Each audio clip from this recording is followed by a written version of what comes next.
Dados do Cadastro Único indicam aumento de 30% no número de famílias vivendo em situação de extrema pobreza na cidade de São Paulo apenas no último ano. A reportagem de Rodrigo Gomes. Cerca de 620 mil famílias, ou quase 2 milhões de pessoas, estão vivendo na miséria na cidade mais rica do país, segundo dados da Secretaria Municipal de Assistência e Desenvolvimento Social obtidos pelo site G1.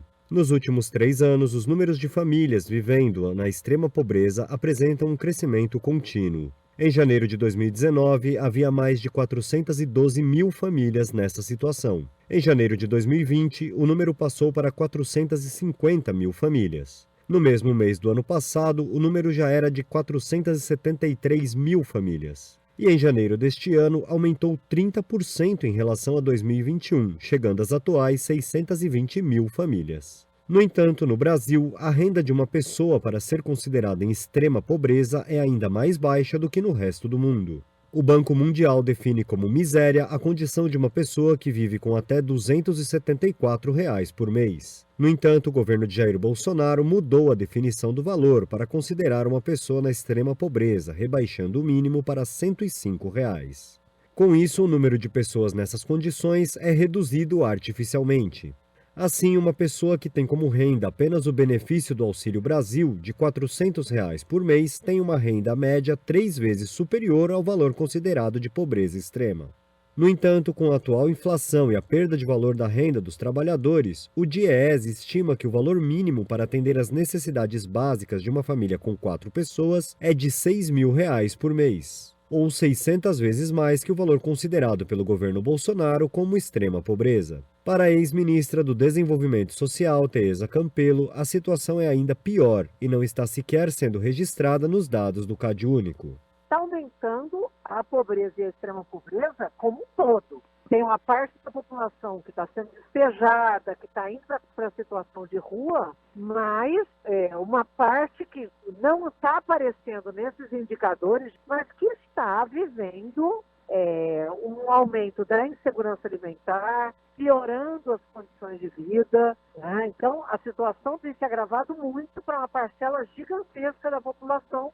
A ex-ministra destaca que, ainda que a pandemia tenha uma parcela de culpa nessa situação, o aumento do número de famílias vivendo na extrema pobreza é resultado de uma desorganização completa da economia brasileira, aliada a uma destruição do mercado de trabalho e das políticas sociais no governo Bolsonaro. Mesmo com a redução da situação pandêmica, o fim da CLT desestruturou completamente o mercado de trabalho, então mesmo a população que está trabalhando, trabalha em condições precárias e, portanto, com uma renda menor, subocupação, trabalhando menos do que gostaria e ganhando menos. Então, caiu a renda média da população para amplos setores, principalmente classe média baixa, população pobre, e jogou muita gente na pobreza e na extrema pobreza. Então, você tem uma desorganização do mercado de trabalho no Brasil. Junto com isso, um desmonte das políticas sociais, que poderiam estar mitigando parte desse impacto. Entre as políticas apontadas por Tereza que foram desmontadas estão a de segurança alimentar e nutricional e as de assistência social, que sofreram um corte de 67% no orçamento nos últimos anos.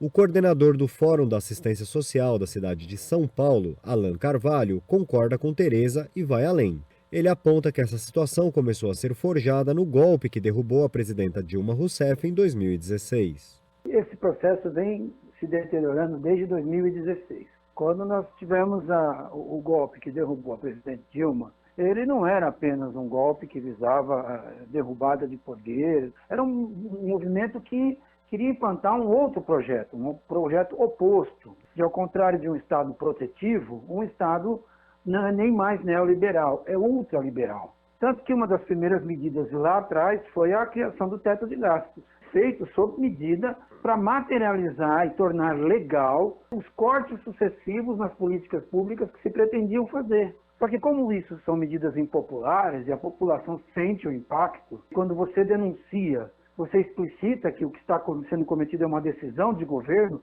quando você dá aula de lei para uma medida dessa natureza, você consegue o mesmo efeito de sangrar os recursos, de garrotear os recursos, Mas aí você diz, eu estou cumprindo a lei. Como se a lei fosse algo que foi criado do nada, né? Alan também aponta que a inação do governo Bolsonaro em meio à pandemia agravou ainda mais a situação, ao demorar para aplicar políticas como auxílio emergencial e de manutenção dos empregos.